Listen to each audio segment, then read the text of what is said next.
As Mayor Van Zanen mentioned, today we mark 80 years since the liberation of Auschwitz-Birkenau, the concentration camp that became a symbol of the worst genocide in history. As we know, 6 million Jews were murdered during the Holocaust, and it did not matter whether you were rich or poor, male or female, old or young. The only thing that mattered was that you were Jewish.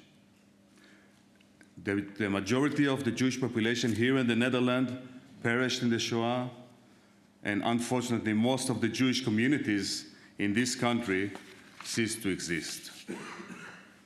Last year, an important milestone for remembrance and education was achieved here in the Netherlands with the opening of the National Holocaust Museum.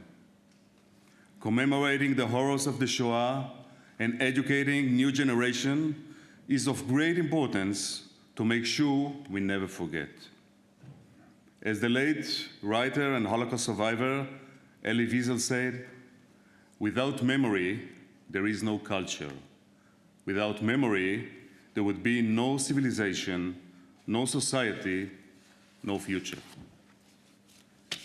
So the opening of the National Holocaust Museum by His Majesty King Willem Alexander, with the participation also of the Israeli President Herzog and the Austrian and the President of the Bundesrat from Germany, was extremely important this last March. The museum itself serves as an important tool in educating new generation about the Shoah and to ensure we will never forget. However, the opening of the museum was overshadowed and overshouted by anti-Semitic mobs. This is no coincidence. Given the dramatic rise of anti-Semitism we witnessed since October 7. As we all know, remember, and will never forget, on October 7th, bloodthirsty groups of Hamas terrorists carried out barbaric massacres on the streets and in homes in southern Israel. The terrorists murdered more than 1,200 men, women, and children. Since the Holocaust, this is the highest number of Jews murdered in one day. Last month, Yosef Wiener, Holocaust survivor, passed away at the age of 97. I would like to read from his words after October 7. "I escaped the flames of the Nazi beast, but my entire family was consumed by that inferno. On the verge of collapse, drowning in despair, I planted myself in Israel, in Kibbutz Kfar Aza. Here I married Aviva, and together we raised two wonderful children, Ofer and Nurit. They blessed us with 10 grandchildren. I watched as my family's tree took root in the soil of our homeland and flourished. But then, without warning, on October 7, evil struck again. The nightmare returned.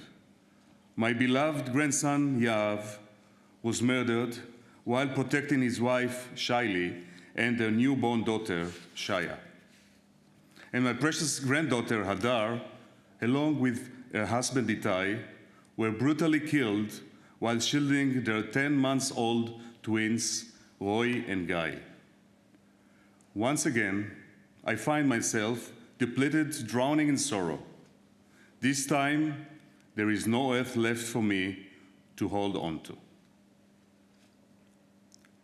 Since then, all over the world, Jewish communities are facing all sorts of attacks. Also here in the Netherlands, just in Amsterdam last November, on the same night when we commemorated the Kristallnacht, anti-Semitic mobs went on a Jew hunt. After the horrors of the Holocaust, we said, never again. But never again is now. And the difference between then and now is that now we have a sovereign state with an army that can defend itself. We uphold the promise of never again, and we will never allow another Holocaust to happen. We pay high price for this still now, but we fight for our very future. Never again we will fall victim to the terror of Hamas or any other groups that seeks the destruction of the Jewish people. Finally, after 468 days, we reached this month an agreement to release the remaining hostages held in Gaza. Their loved ones have been waiting to hug them for so long, and we hope that after we were witness to the emotional images of Romy, Emily, Doron, Daniela, Naama, Karina, and Liri coming back home, we will see soon the return of all the 90 hostages. Amen. Later on this evening, we will listen to my dear friend Mati Tugendhaft, his testimony. Mati is a Holocaust survivor. As ambassador, I had the honor of participating in a ceremony, very emotional ceremony, with Mati and his wife at the house of Andre Rio in the southern part of the Netherlands. And of course, at the house where the woman that saved Mati basically lived there, Nelly Amel. She was the mother-in-law of Andre Rio, and she's recognized by Yad Vashem as righteous amongst the nations for her bravery. I had the honor recognizing her and many other righteous among the nations in the Netherlands. So during these dark times, there were few, many, but as we know, the end was very bad with the 75% of the Jewish community that were murdered. But these people stood up and they symbolize small light. It shows that even in darkness, there are small beacons of hope, and they were the hope for the Mati's family and many other families. When we remember the horrors of the Shoah, we have to commit ourselves to never again. That means standing together and taking a stand against anti-Semitism. The Jewish community should feel secure in the Netherlands, just like any other group. And we cannot allow this hatred to manifest. I'm reminded of the words of Elie Wiesel speaking about never again. He said that never again is more than a slogan. It's a prayer, it's a promise, a vow. We have come here this evening not just to commemorate the Holocaust, but also to remind each other that the Shoah may never be allowed to happen again. Never again is now. Thank you.